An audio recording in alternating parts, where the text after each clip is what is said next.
Washington Commanders are making the right moves in free agency, and here's why. What is going on, everybody? It's your boy Abdullah here, coming at you with another video for the channel. And then today, guys, I'm here talking about free agency so far for our beloved Washington Commanders. They've been very active, like last year, trying to fix this roster up and try to have a fourth Lombardi hosted here in the nation's capital. Before I get into the video, please make sure to like, comment, subscribe to the channel, and let's get straight to the video.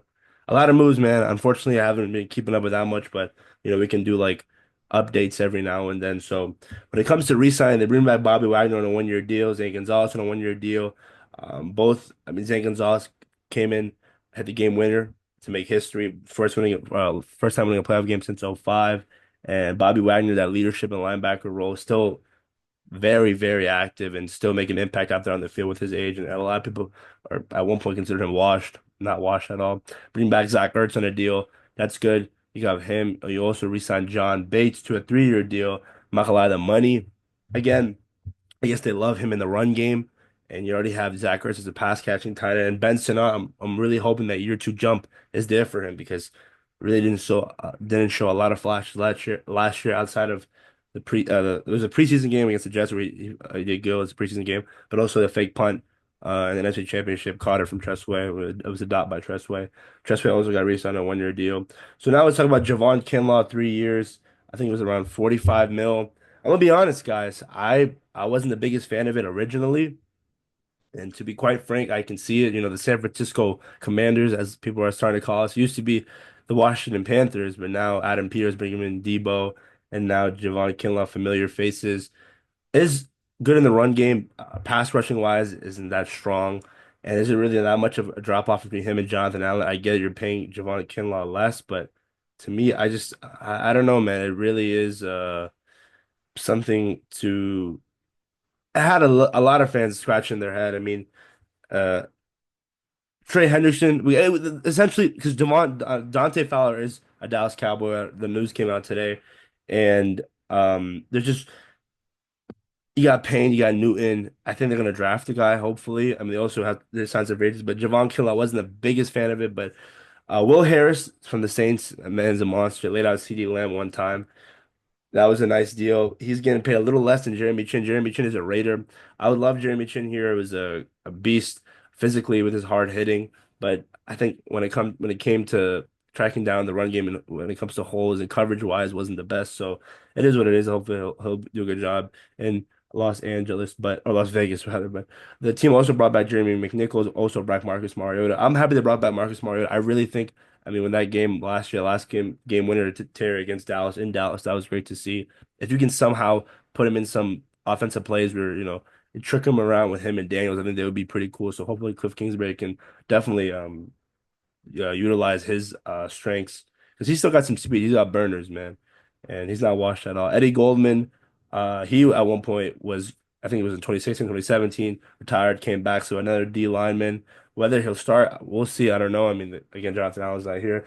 They signed Jonathan Jones from the Patriots, Yatrick Wise from the Patriots. So again, a Washington Patriots. So it's just so funny seeing other free agents from similar teams come here to DC. Jones was like an 8-year, 9-year veteran in New England, very, very solid. They did lose Benjamin St-Juste, so I think a lot of people are happy about he is a Los Angeles Charger. Deatrick Wise, pretty good size as well. So so far, Keon Seymour on a one-year deal. They brought back KJ Osborne. To me, I didn't think it was the like a crazy I don't understand why. To be quite frank, like I get it, you love the wide receiver room right now. You also brought back Noah Brown, which is great to see. Hopefully, he can stay healthy. But now the wide receiver room is upgraded with Debo Samuel, Noah Brown, three. Zacchaeus, unfortunately, is a Chicago Bear, so he's gone. You still got Luke McCaffrey. I don't know if they're gonna bring in a guy. Maybe in the day three you can draft someone, but I think the wide receiver room is solid. Bring back Sheldon Day, my GOAT. So underrated. Played in played a lot of was very useful when he was given playing time and definitely is very underrated. No, Benagabi is back on a one-year deal, and they also brought back Trent Scott, so that was good. And they signed Jacob Martin, their defensive end, and Nick Bellore. De'Ami Brown is the Jacksonville Jaguar. At the end of the day, with the Washington Commanders, De'Ami Brown, there was flashes that 2-week playoff run, but the NFC Championship game, that fumble was really costly, and it's inconsistency. He didn't really show up, and as much as I love like he didn't show up a lot of the times where we needed him. Obviously, in the playoff time, he showed up. But I'm giving him respect where respect is due. But 1 year, $12 million, just to me, it's not worth it. Especially as a wide receiver three, why put all that money invested?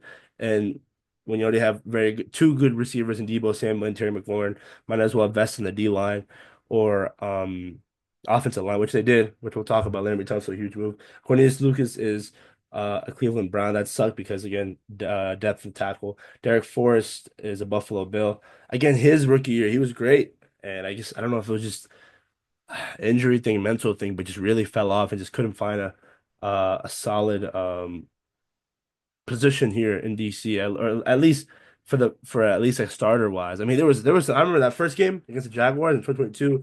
He laid the hit on, I forgot if it was Evan Ingram or Travis Etienne. And that ball went flying. That kind of reminded me of Sean Taylor, but hoping the best for him. Michael Walker is a Cardinal. Benjamin St-Juste, like I mentioned.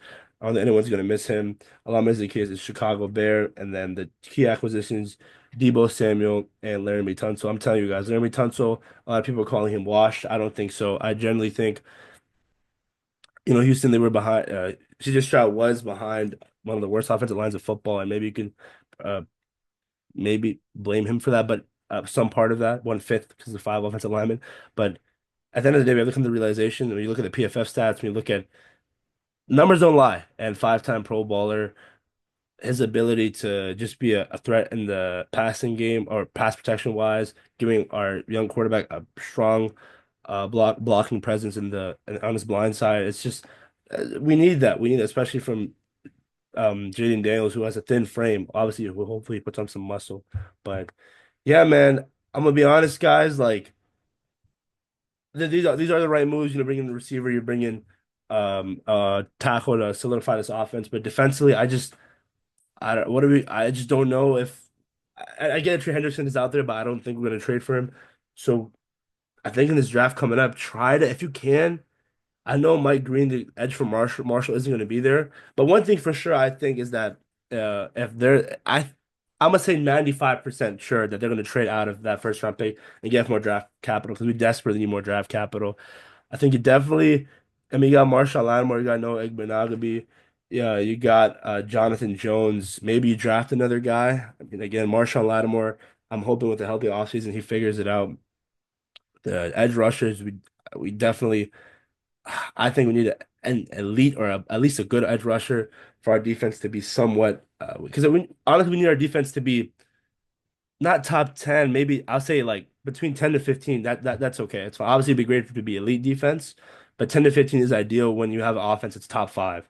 But obviously you want both sides you need to play complementary football. So we'll see. But let me know you guys' thoughts on the Commanders free agency so far.